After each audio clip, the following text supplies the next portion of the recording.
I came from a small town in Indiana where there was a handful of black families. And a lot of people in that town, when you come from a town of 8,000 people, it's like we had a local plant, Great Dane. And you're like, you know what? I want to work at Great Dane and get a house next to my mom. That's what you know. So many of us come from these small places in our mind that we're not willing to think outside of only what we've seen. Our mind works in such a small compartment. And one thing I was able to do was to dream. Many people, but don't make dreams your fucking master. But I was able to dream outside those fucking four walls of that small town. And until you're able to really put yourself into that dream, but don't make dreams your master, that's where you truly become what you're destined to become. What do you mean, don't make dreams your master?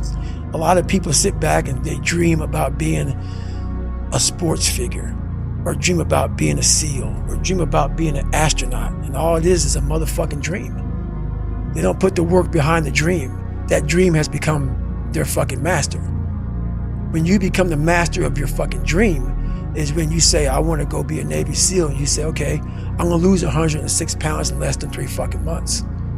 The dream was the one thing I thought about, and the dream was now gone. Now, what comes in, the dream goes away, and the fucking laundry list of fucking details and tasks come up.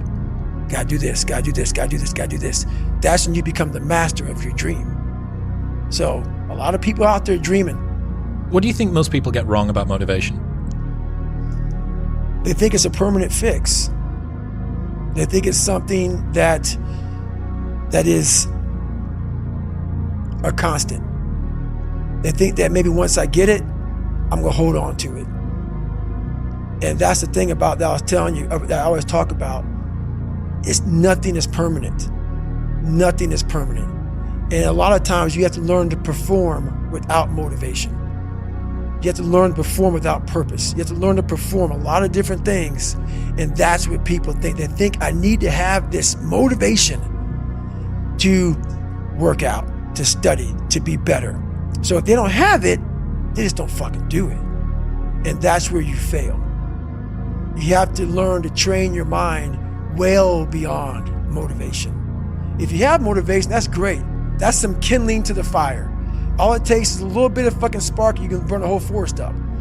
But motivation, you have to learn to exist without it. You have to be your best self when you're least motivated.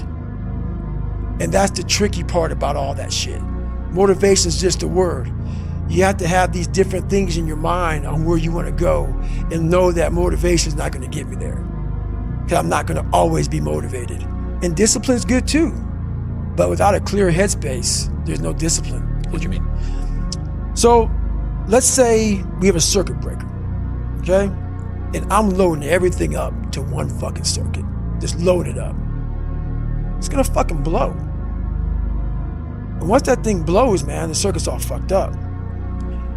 You gotta have each thing plugged into the right spot, like a fucking crowded garage. You can't put anything in it.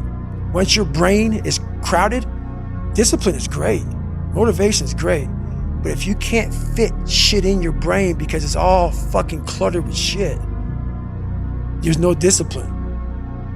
You may have it sometimes when it fits in that crowded garage of your mind, but you don't have the consistency that you need to have with that discipline. Whenever you think you can't, the confidence comes from the thing that you built. You must build belief. You must build confidence. It can't be like, hey, I'm gonna go knock that shit out. You gotta look over here and say, I can knock that shit out. It's belief, and it's built on what you put in to yourself. Get back to fucking work. It's time to get back to work. Stop hearing yourself talk. Get off the podcast. Don't be on social media too much. Cut out all the fucking noise. Get back to the fucking mental lab, because that's where the knowledge came from. So for me, I must cap myself so I can come back with better, more unique knowledge versus all that cookie cutter knowledge that's out there. That's why people buy the books I have, because it's not cookie cutter. It's real knowledge. The other thing now is, when you first started, you were a lone ranger. Right. Nobody really knew who you were outside of some obscure endurance places and half-heard truths of these weird myths. Right. But now you've got people's expectations layered on top as well. So not only have you got to deal with success potentially making you soft, so you've got to cap that, you've got to say no to more money and opportunities and cool people. Right. You've also got this extra layer of expectation that's coming through from other people too. And I think that you talk about trained humility in the new book too. I've got to presume that that fits into this equation. Right, it fits in big time. And that's one big reason why I do fight fire. Because all the knowledge for myself comes from that place. It doesn't come from the place of success. My knowledge does not come from the place of, because for me, I built Goggins from the ground up. I was born David Goggins. David Goggins wasn't good enough. He was a scared, bullied, abused kid who struggled in life.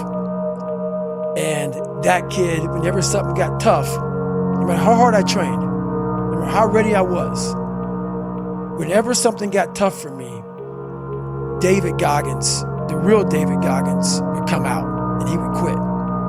So I realized this over a period of time. So I had to build Goggins. And in that process, I had to go back to that mental lab. And that mental lab is at scratch. That mental lab is in that trained humility. And so that's where I get better. I get better when I'm digging holes in the ground, when I'm waking up early knowing I don't have to do these things. That's where I get better. So it's important to stay hungry. It's important to stay hungry, but it's important more to stay humble within that hunger. So while you're hungry, a lot of people are hungry, but humility is everything.